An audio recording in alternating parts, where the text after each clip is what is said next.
नमस्कार, आपण पाहत आहात पुणे लाईव्ह न्यूज। पाहुयात आज दिवसभरातील ठळक घडामोडी। वाहतूक नियमांचे उल्लंघन करत असल्याने दुचाकी मागे घेण्यास सांगितले। त्या कारणावरून दुचाकीस्वाराने शिवीगाळ करत वाहतूक पोलिसाला मारहाण केली। पुणे नाशिक महामार्गावर कोरोळी तालुका खेड या गावाच्या हद्दीत कोरोळी चिंबळी जवळ बर्गेबस्ती या ठिकाणी सायंकाळी 6:15 वाजता ही घटना घडली। पोलीस अंमलदार प्रकाश नाईकरे यांनी महाळुंगे एमआयडीसी पोलीस ठाण्यात फिर्याद दिली। त्यानुसार चेतन माणिक शिंदे वयवर्ष 34 राहणार बोराडेवाडी मोशे याच्या विरोधात पोलिसांनी गुन्हा दाखल केला। फिर्यादी प्रकाश नाईकरे हे चाकण वाहतूक विभागात नेमणुकीस आहेत। पुणे नाशिक महामार्गावर कोरोळी गावाच्या हद्दीत बर्गेबस्ती या ठिकाणी ते कर्तव्यावर असताना सायंकाळी 6:15 वाजण्याच्या सुमारास चेतन शिंदे दुचाकीवरून आला। त्याने वाहतुकीच्या नियमांचे उल्लंघन केले। त्याला नाईकरे यांनी अडवण्याचा प्रयत्न केला। त्यावेळी चेतन शिंदे याने नाईकरे यांना मारहाण केली। यात नाईकरे यांची कॉलर धरून त्यांच्या गणवेशाची बटणे तोडली। फिर्यादी नाईकरे करत असलेल्या सरकारी कामात अडथळा निर्माण केला, तर महाळुंगे एमआयडीसी पोलीस याबाबतचा अधिक तपास करत आहेत। चाकण एमआयडीसीमध्ये ह्युंदाई कंपनीसमोर कार आणि दुचाकी मोटारीचा अपघात झाला।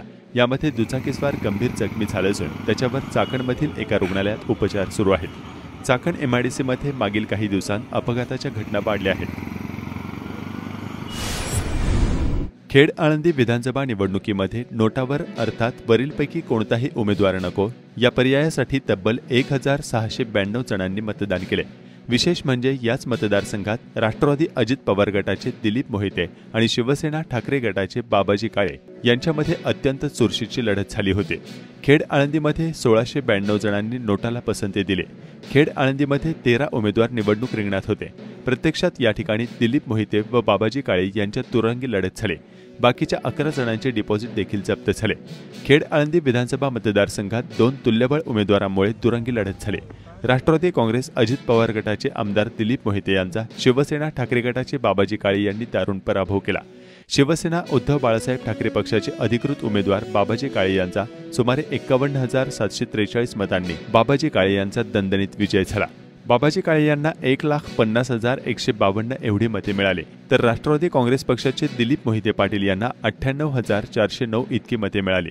अजित पवार यांनी मोहिते यांना निवडून द्या, मंत्री करतो असा शब्द देऊन सुद्धा जनतेने नाकारले। शरद पवार गटाचे अपक्ष फॉर्म भरलेले अतुल देशमुख यांनी माघार घेऊन बाबाजी काळे यांना जाहीर पाठिंबा दिला। मात्र काही कट्टर अतुल देशमुख समर्थक कार्यकर्त्यांनी दिलीप मोहितेंना साथ देण्याचा निर्णय घेतला। अनेक जण मोहितेंच्या प्रचारात सक्रिय दिसले, तरीही अनेक कार्यकर्त्यांना महाविकास आघाडीचे काम करण्यास अतुल देशमुख यांनी भाग पाडले। त्यामुळे काळे यांचा विजय सुकर झाला। खेड आळंदी मतदारसंघात 20 फेऱ्यांची संपूर्ण मतमोजणी पूर्ण झाल्यानंतर निवडणूक निर्णय अधिकारी अनिल दौंडे यांनी जाहीर केलेली आकडेवारी नेमकी काय होती ती ऐकूयात।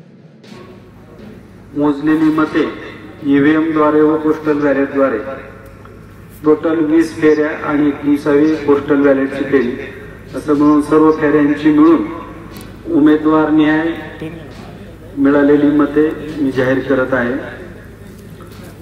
अनिकेत मुरलीधर गोरे 995, दिलीप दत्तात्रय मोहिते 98,409, बाबाजी रामचंद्र काळे 1,50,152, रवींद्र राहुल रंधवे 2,940, अमर मचिंद्र बोराडे 1,382, अमित सुमंतराव गडदे 234, काळे प्रकाश जिजाबा 194, गायकवाड निलोबा चांगदेव 181, गोपाळे किसन सखाराम 348,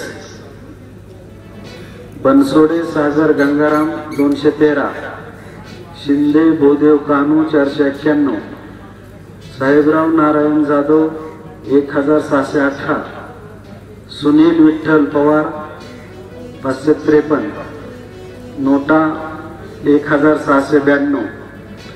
एकूण ईव्हीएमद्वारे व पोस्टल बॅलेटद्वारे मोजणी केलेली आतापर्यंतची आणि संपूर्ण मते 2,59,402। धन्यवाद।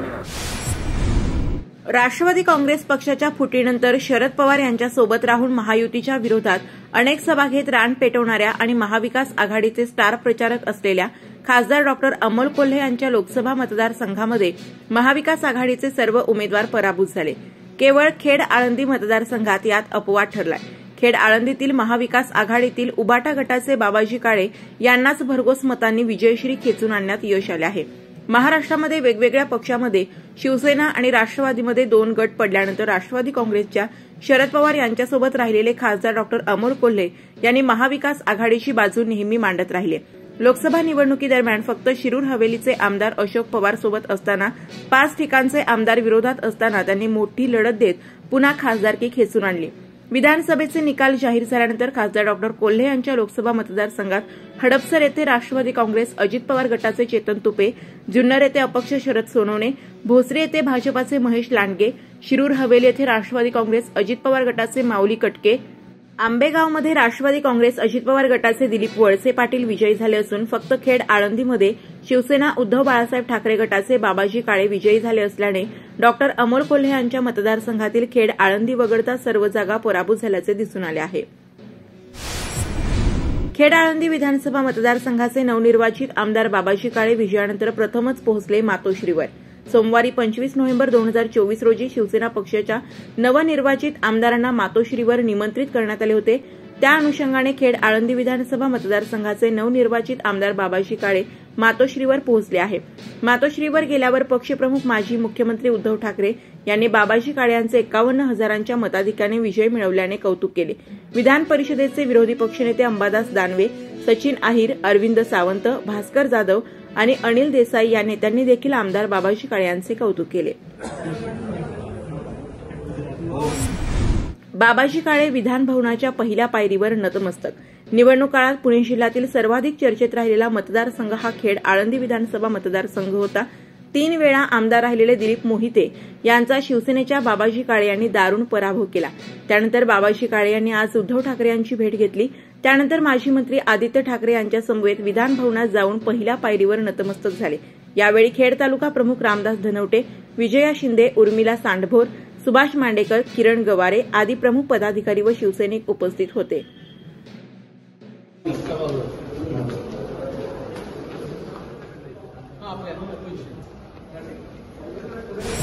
उद्धव ठाकरे शिवसेना पक्षाचे खेड आळंदी विधानसभा मतदारसंघाचे नवनियुक्त आमदार बाबाजी काळे यांनी मुंबईत मातोश्रीवर आपल्या शिवसेना पदाधिकाऱ्यांसह दाखल होऊन पक्षप्रमुख उद्धव ठाकरे यांनी बोलवलेल्या आमदारांच्या बैठकीला उपस्थित राहिले. आमदार बाबाजी काळे यांच्यासह जिल्हाप्रमुख अशोक खांडेभराड, जिल्हाप्रमुख सुरेश भोर, महिला संघटिका विजया शिंदे, तालुका प्रमुख रामदास धनवटे, महिला तालुका प्रमुख उर्मिला सांडभोर, सुरेश चव्हाण, संजय घनवट, अमोल पवार, सागर मुरे, सोमनाथ मुंगसे आदी उपस्थित होते.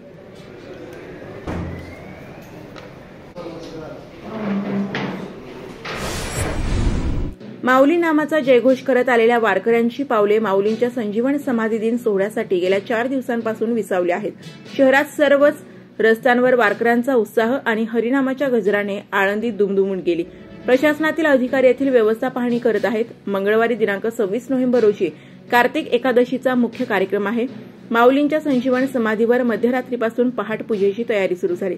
माऊलींच्या समाधीवर पंचामृताने अभिषेक केला जाणार आहे. दुपारी 1 वाजता माऊलींची पालखी नगर प्रदक्षिणेसाठी देऊळवाड्याबाहेर निघणार आहे. रविवारपासून वारकऱ्यांची गर्दी अधिक जाणवू लागली. दर्शनाच्या रांगेत ठिकठिकाणी मोफत पाणी, चहाची सोय स्वयंसेवी संस्थांमार्फत केली आहे. धर्मशाळा, राहुट्यामधून ठिकठिकाणी ज्ञानेश्वरी पारायण, कीर्तन प्रवचनाचे कार्यक्रम सुरू आहेत. शहर व ग्रामीण भागातील अनेक युवकांमध्ये पोलीस खात्याचे आकर्षण वाढले आहे. आगामी पोलीस भरतीसाठी तरुणाई शारीरिक क्षमता सुदृढ असावी यासाठी धावण्यासह आवश्यक सराव करत आहेत. त्यामुळे पहाटेपासून विविध मैदाने, रस्ते युवकांनी गजबजत असल्याचे चित्र खेड तालुक्यात पाहावयास मिळत आहे. राजगुरुनगर शहरासह ग्रामीण भागातील अनेक तरुण तरुणी पहाटे लवकर तसेच सायंकाळी मोकळ्या मैदानात रस्त्याने धावताना दिसत आहेत. गोळाफेक, धावणे, सूर्यनमस्कार व इतर प्रकारची कसरती करत आहेत. चाकण आंबेठाण रस्त्यावर मागील काही दिवसात औद्योगिक रहदारी खूप मोठ्या प्रमाणावर वाढली आहे. त्यातच या रस्त्यालगत पादचारी मार्ग नसल्याने नागरिकांनी शाळकरी विद्यार्थ्यांना चक्क रस्त्यावरून ये-जा करावी लागत आहे. हा रस्ता प्रशस्त झाल्याने या रस्त्यावरील रहदारी वाढली आहे. प्राणघातक अपघातांचे प्रमाण देखील वाढले आहेत. सायंकाळच्या वेळी रस्त्यावरून शाळकरी विद्यार्थी आणि पालकांना जीव मुठीत धरून या रस्त्यावर ये-जा करावी लागत आहे. ढिम्म प्रशासन जीवघेणे अपघात होत असतानाही याकडे लक्ष देत नसल्याची स्थानिक नागरिकांची तक्रार आहे.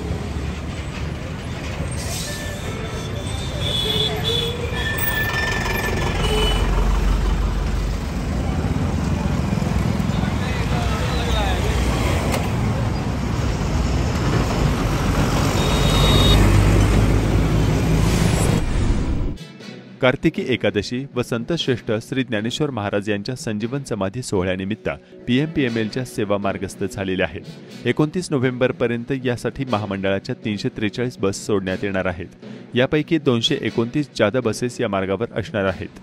गर्दी लक्षात घेता PMPML कडून 26 ते 28 या काळात रात्री 11 ते सकाळी 5 वाजेपर्यंत रात्रांनी बस सेवा देण्यात येणार आहे।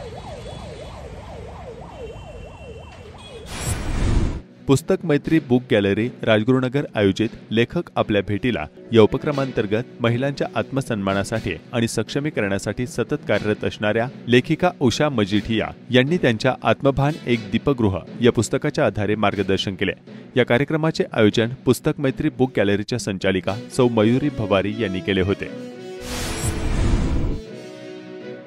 कार्तिकी एकादशीला उपवासाचे रताळे आणि बटाटे विक्रीसाठी आले असून रताळ्याचा बाजारभाव मात्र स्थिर असून 50 रुपये किलो दराने रताळ्यांची किरकोळ बाजारात विक्री होत आहे।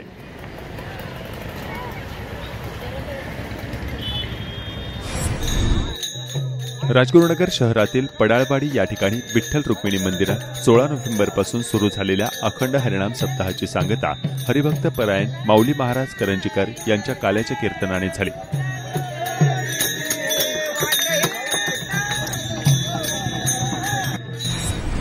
खेड तालुक्यात निवडणुकीमुळे रखडलेली 21वी पशुगणना मोहीम राबवण्यात येणार आहे।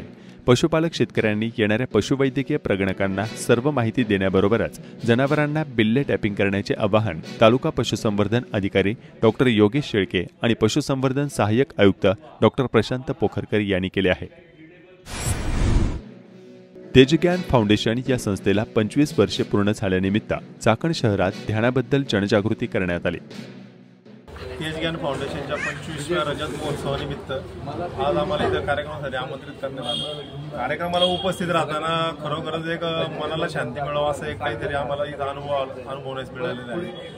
आज रजत जयंती महोत्सवानिमित्त आम्ही सर्वजण या चाकणच्या पंचक्रोशीतील रोटरी क्लब या ठिकाणी उपस्थित झालो। आजचा दिवस आमच्यासाठी सुवर्ण दिवस असं आम्ही मानतो। आज सहस्रींना 17 वर्षांना ऐकायला मिळालं आणि आज अनेक अशा गोष्टी घेऊन आम्ही या ठिकाणी जाणार।